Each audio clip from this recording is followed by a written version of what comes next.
এবং পরিষ্কার যেটা কথা হচ্ছে, কাজ অনগোয়িং প্রসেসে আছে, কাজ চলছে, কাজ বন্ধ হবে না। সেটা যা রুটিন সিস্টেমে যা যেটা ফ্ল্যাগ মিটিং হয় আর কি, সেই ফ্ল্যাগ মিটিং হলো।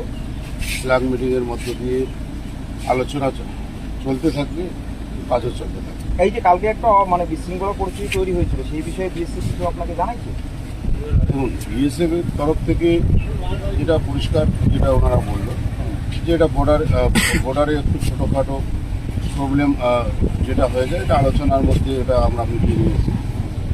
এখন আর কোনো প্রবলেম নেই, কাজ অনগোয়িং প্রসেসে আছে। সীমান্তেই কাটাতে হ্যাঁ, এই দহগ্রাম আঙ্গারপথ সীমান্ত তৈরির পরে কাজ হবে, তখন কি মানে বিএসএফ কি পদক্ষেপ গ্রহণ করবে আপনাকে কি জানাবেন?